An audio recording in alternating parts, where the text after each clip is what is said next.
Bonjour, nous avons réécrit votre question, qui était ainsi rédigée: peut-on connaître le nombre de ministres et de parlementaires qui sont touchés par l'ISF?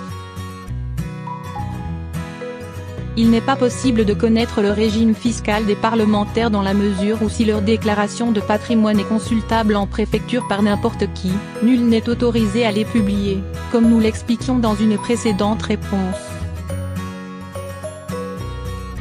Pour les ministres, en revanche, le patrimoine est consultable librement sur le site de la Haute Autorité pour la transparence de la vie publique. Avant de répondre à la question du nombre de ministres assujettis à l'ISF, désormais IFI, rappelons donc que la fiscalité du patrimoine a évolué depuis l'arrivée d'Emmanuel Macron. L'impôt de solidarité sur la fortune, ISF, a été considérablement allégé, dans le cadre d'un nouvel impôt dénommé IFI, impôt sur la fortune immobilière, entré en vigueur en 2018. L'ISF imposait ainsi, de manière progressive, tout patrimoine supérieur à 1,3 million d'euros, avec un abattement de 30% sur la résidence principale. Avec l'IFI, le patrimoine financier a été sorti de l'assiette imposable, ce nouvel impôt ne taxant que le patrimoine immobilier.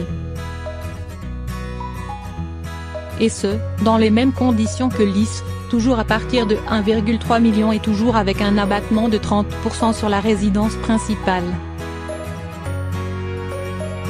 Qui a été théoriquement redevable de l'ISF, et est désormais assujetti, ou pas, à l'IFI, au sein du gouvernement actuel, sur la base de leur déclaration de 2017. Ils, ou plutôt elles, sont au nombre de 4. Muriel Pénicaud, avec un patrimoine total de 7,5 millions d'euros, dont 1,7 de nature immobilière, lors de l'envoi de sa déclaration à la Haute Autorité le 17 juillet 2017, la ministre du Travail était soumise à l'ISF.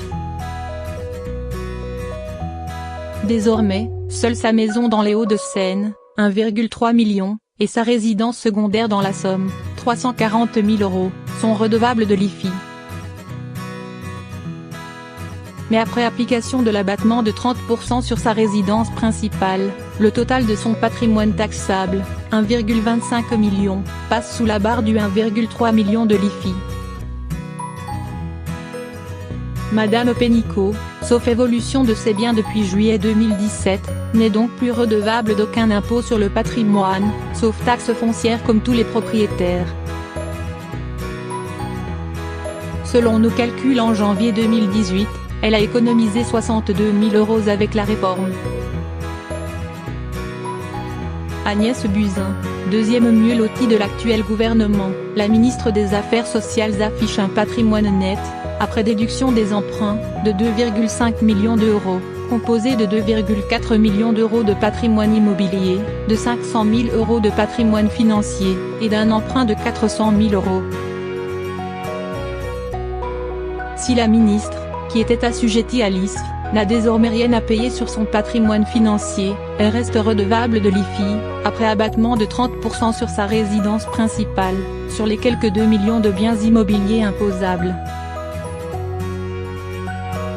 Florence Parly, en troisième position, la ministre de la Défense affiche 2,1 millions de patrimoine, dont 790 000 de patrimoine immobilier et 1,4 million de patrimoine financier.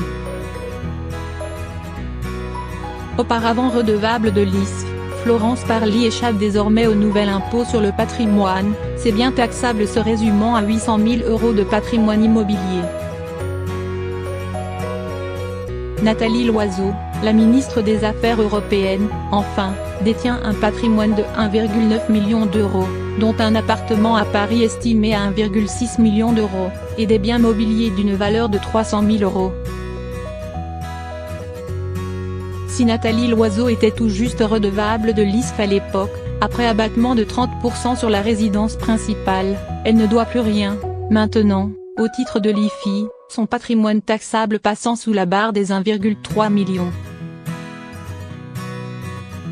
Après le départ de plusieurs ministres au patrimoine confortable, Hulot, Nyssen, Génie Stéphane. Il ne reste donc plus que 4 ministres qui furent redevables de l'ISFEQI. Pour l'une d'entre elles, Agnès Buzyn, est toujours assujettie au nouvel impôt sur le patrimoine immobilier.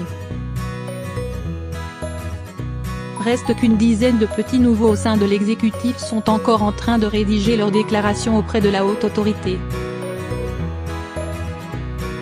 Celles-ci ne sont donc pas encore connues. Il s'agit de Marc Fesneau, ministre chargé des relations avec le Parlement, François de Rugy, ministre chargé de la transition écologique, Emmanuel Wargon, secrétaire d'État à la transition écologique, Christelle Dubos, secrétaire d'État à la santé, Agnès Pannier-Runacher, secrétaire d'État auprès du ministre de l'économie et des finances, Gabriel Attal, secrétaire d'État auprès du ministre de l'Éducation, Laurent Nunez, secrétaire d'État auprès du ministre de l'Intérieur, Franck Risté, ministre de la Culture, Didier Guillaume, ministre de l'Agriculture, et Roxana Maracineanu, ministre des Sports.